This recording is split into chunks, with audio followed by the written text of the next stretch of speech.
Baghdad के शहर के करीब की एक बस्ती में एक बुजुर्ग रहते थे, जिन्होंने अपनी पूरी जिंदगी इंतहाई गुर्बत में बसर की थी। 80 साल की उम्र गुजारने के बाद अब वो अपनी जिंदगी के आखिरी लम्हात गिन रहे थे। उनका एक जवान बेटा था, जिसका नाम सुफियान था। जब उस बुजुर्ग ने महसूस किया कि उनका आखिरी वक्त करीब आ चुका है, तो उन्होंने अपने बेटे को अपने पास बुलाया। बेटे को सामने देखकर उनकी बूढ़ी आंखों में मोहब्बत छलक आई। उन्होंने कांपते होठों से कहा, बेटा, मैंने सारी जिंदगी बड़ी तंगी में गुजारी है, मगर अब मेरे पास सिर्फ 600 दीनार हैं और मैं ये तुम्हारे लिए छोड़ रहा हूं। मेरी एक बात पर जरूर अमल करना। मेरे इंतकाल के बाद इन 600 दीनार से किसी नसीहत फरोश के पास जाना और उससे नसीहत खरीद लेना। इतना कहकर वो इस फानी दुनिया से रुखसत हो गए। बाप के इंतकाल के बाद सुफियान का दिल भारी हो गया। घर में एक अजीब सा सन्नाटा था। हर चीज उसके वालिद की याद दिला रही थी, लेकिन उसके कानों में उनके कहे आखिरी अल्फाज गूंज रहे थे। कुछ दिन गुजरने के बाद उसने सोचा कि उसे वालिद की वसीयत पर अमल करना चाहिए। वो 600 दीनार लेकर नसीहत फरोश की तलाश में निकल पड़ा। कई दिनों की तलाश के बाद आखिरकार उसे एक नसीहत बेचने वाले बाबा मिल गए। सुफियान उनके पास गया और अदब से कहा, बाबा जी, मैं आपसे नसीहत खरीदना चाहता हूं। बाबा जी ने गहरी नजर से उसे देखा और हल्की मुस्कान के साथ बोले, मैं एक नसीहत 200 दीनार में देता हूं। सुफियान ने झिझकते हुए अपनी जेब से 200 दीनार निकाले और बाबा जी के हाथ में रख दिए।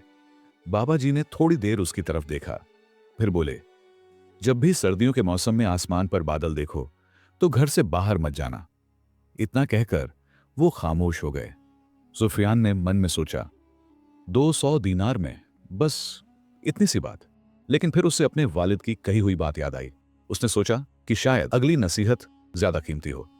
उसने फिर से 200 दीनार निकाले और बाबा जी को देते हुए कहा, अब की बार मुझे कोई और अच्छी नसीहत दें। बाबा जी ने हल्की मुस्कान के साथ कहा, जब भी तुम्हें कबूतर, बिल्ली और कुत्ता बिकते हुए दिखे तो उन्हें खरीद लेना, चाहे उनकी कीमत कुछ भी हो। इतना कहकर वो फिर खामोश हो गए। सुफियान ने फिर सोचा, 200 दीनार में बस इतनी सी बात। अब उसके पास सिर्फ 200 दीनार बचे थे। उसने सोचा कि आखिरी बार एक और नसीहत ले लेता हूं। उसने बाबा जी को 200 दीनार और दिए और कहा, अब की बार मुझे कोई और अनमोल नसीहत दें। बाबा जी ने सुफियान की ओर देखा, फिर वो बोले, अपना राज कभी किसी को मत बताना। इतना कहकर बाबा जी फिर खामोश हो गए। सुफियान भी चुपचाप घर लौट आया, मन में अजीब सी बेचैनी लिए। फिर एक दिन सुफियान ने अपने दोस्तों के साथ कहीं सफर पर जाने का इरादा किया। सुबह जब वो निकलने लगा तो उसने देखा कि आसमान पर घने बादल छाए हुए हैं। अचानक उसे वो नसीहत याद आ गई। उसने अपने दोस्तों से कहा, मैं इस सफर पर नहीं जा रहा। अगर तुम जाना चाहते हो तो अपनी जिम्मेदारी पर जाओ। यह सुनकर उसके दोस्त हंसने लगे और कहने लगे, डरपोक कहीं का, अगर नहीं जाना तो मत जा, लेकिन हम जरूर जाएंगे। ये कहकर वो सफर पर रवाना हो गए, जबकि सुफियान घर पर ही रुक गया। कुछ देर बाद सुफियान के दोस्त एक पहाड़ की चोटी पर पहुंचे। जैसे ही वो वहां पहुंचे, अचानक जोरदार हवाएं चलने लगीं और फिर एक शदीद तूफान आ गया। उस तूफान की जैद में आकर तीनों दोस्त हलाक हो गए।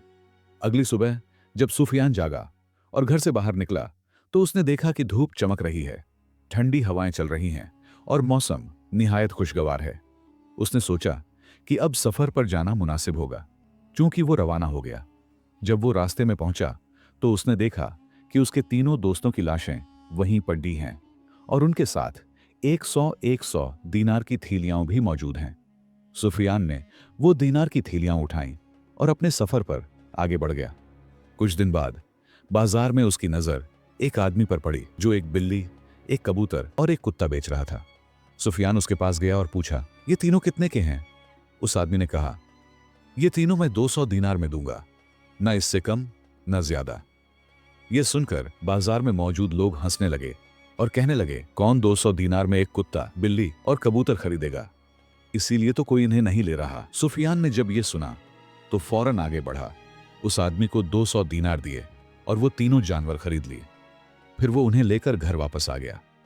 कुछ वक्त गुजर गया तो सुफियान सोचने लगा, अब मैं क्या करूं? फिर एक रात जब वो सोया हुआ था उसने ख्वाब में देखा कि एक बहुत बड्ढी गार है जिसके अंदर एक बेशकीमती खजाना छुपा हुआ है। सुबह जब उसकी आंख खुली तो वो उसी ख्वाब के बारे में सोचने लगा और उसने इरादा किया कि वो उस खजाने को जरूर तलाश करेगा। चूंकि ये उसका रोज का मामूल बन गया कि वो सुबह खजाने की तलाश में निकलता और शाम को घर लौट आता।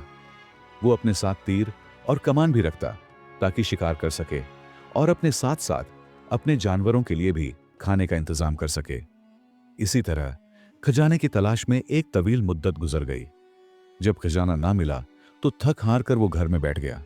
अचानक उसे अपने बाप की याद आई और फिर नसीहत फरोश का ख्याल आया। उसने सोचा, मुझे नसीहत फरोश के पास जाना चाहिए, शायद वो मेरी कुछ मदद कर सके। चूंकि वो नसीहत फरोश बाबा के पास गया और अपना ख्वाब सुनाया। नसीहत फरोश बाबा ने सुफियान से कहा, जिंदगी में हालात जैसे भी हों, कभी हिम्मत मत हारना, हमेशा हालात का मुकाबला करना। यह कहकर वो खामोश हो गया और सुफियान वापस घर लौट आया। लेकिन जैसे ही वो घर पहुंचा तो हैरत से उसके कदम जमीन पर जम गए। उसने देखा कि उसका कबूतर गायब था और उसके साथ बिल्ली भी कहीं चली गई थी। ये देखकर वो सख्त परेशान हो गया। अगले ही दिन वो अपने कुत्ते को साथ लेकर बिल्ली और कबूतर की तलाश में निकल पड़ा। सुफियान और उसका कुत्ता बिल्ली और कबूतर को तलाश करते हुए आगे बढ़ रहे थे। उसका कुत्ता बिल्ली के पंजों के निशान सूंघता हुआ एक पहाड़ के करीब जा पहुंचा। जब सुफियान वहां पहुंचा तो उसने देखा कि एक घर मौजूद है और उसी जगह उसका कबूतर और बिल्ली बैठे हुए थे। करीब ही एक मुर्दा औरत की लाश पड़ी हुई थी। सुफियान आगे बढ़ा तो उसे ख्याल आया कि यह कबूतर यकीनन उसी औरत का होगा। वो इसे देखकर इसके पीछे उड़ता हुआ आया होगा। सुफियान ने गौर से देखा तो उस औरत के करीब बहुत सा खजाना पड़ा था। यह देखकर उसने फौरन खजाना उठाया और अपने जानवरों के साथ घर वापस आ गया। सुफियान की जिंदगी बदल गई। अब उसके पास इतनी दौलत थी कि वो आराम और सुकून से जिंदगी गुजार सकता था। उसने खजाने का कुछ हिस्सा बेचकर एक औरत से निकाह कर लिया जिसे वो पहले से जानता था और पसंद भी करता था। शादी के बाद वो खुशहाल जिंदगी गुजारने लगा। एक दिन सुफियान की बीवी ने उससे पूछा, तुमने कभी नहीं बताया कि तुम्हारी जिंदगी कैसे बदली।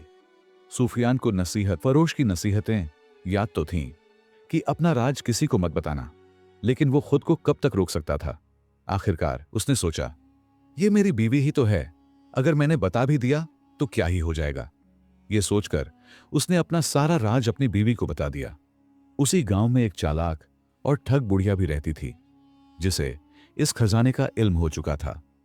वो अपना भेस बदलकर मांगने वाली के रूप में सुफियान के घर पहुंच गई और उसकी बीवी के सामने रोने का नाटक करने लगी। सुफियान की बीवी बहुत नेक दिल और रहम दिल थी। उसने बुढ़िया को अंदर बुला लिया और उसकी खिदमत करने लगी। आहिस्ता आहिस्ता ये उसका मामूल बन गया। वो बुढ़िया रोज सुफियान के घर आती, उसकी बीवी के साथ हंसी मजाक करती और मोहब्बत भरी बातों में वक्त गुजारती। कई दिन यूं ही बीत गए और बुढ़िया ने सुफियान की बीवी का दिल जीत लिया। फिर एक दिन बातों ही बातों में सुफियान की बीवी ने अपना सारा राज उस ठग औरत को बता दिया। खजाना गायब हो गया। फिर एक दिन सुफियान अपनी बीवी के साथ बैठा हुआ था। उसने अपनी बीवी से कहा, हमारे पास इतनी दौलत है, क्यों ना इसे बेचकर कोई कारोबार कर लें, क्योंकि दौलत चाहे जितनी भी हो, अगर सिर्फ पड़ी रहे तो एक दिन खत्म हो ही जाती है। उसकी बीवी ने जवाब दिया, हां, तुम बिल्कुल ठीक कहते हो।